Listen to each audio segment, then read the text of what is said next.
पापम विनश्यति, है ना। उसकी रात्रि में किए हुए अनेक प्रकार पातक नाश हो जाते हैं। सायं काले शिवम दृष्ट्वा ईशे पापम विनश्यति।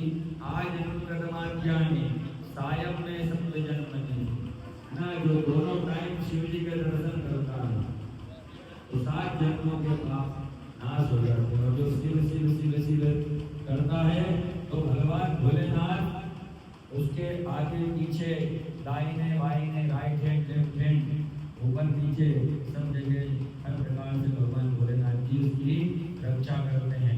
मेरुकांक्षेन सर्वानाम गवाम कोटि सतेर पंचकोटि गुरुंगानाम तत्फलम शिव दर्शनम। क्या है? एक करोड़ों गाय का पुण्य मिलता है। जो दान करते हैं करोड़ों गाय, ऐसा दान करने से जो पुण्य मिलता है।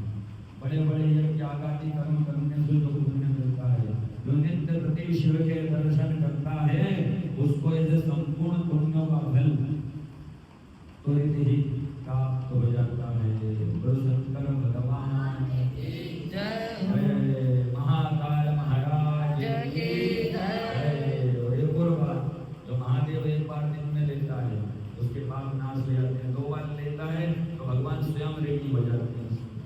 और 3 बार ले लेता है तो भोलेनाथ उसके पीछे चलने लग जाते हैं, जैसे गाय के पीछे बच्चा चलता है। ये सत्य है, अकाट्य सत्य है। तो भोलेनाथ ये शिव पुराण की जो बात है, लिंग पुराण का बात है, बड़े बड़े ऋषियों ने कहा है, लेकिन करना पड़ेगा।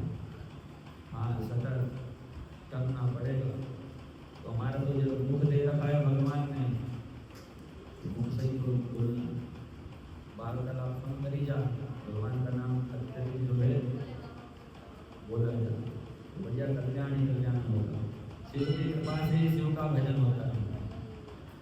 भोले की कृपा से, भोले भगवान की, भोलेनाथ जी की इच्छा होती है तभी जो है मन के व्यक्ति पहुँच पाता है, अन्यथा नहीं पहुँच पाएगा। कितने ही विकल्प कर ले, कितना ही यजन कर ले, कभी भी नहीं पहुँच पाएगा। क्योंकि इनका कर्म ये स्वतः ही करवाते हैं, ये स्वयं ही प्रेरणा देते हैं, सद प्रेरणा देते हैं, उच्च प्रेरणा देते हैं उन्हीं के प्रताप से और पूर्व जन्म में किए हुए पुण्य कर्म से।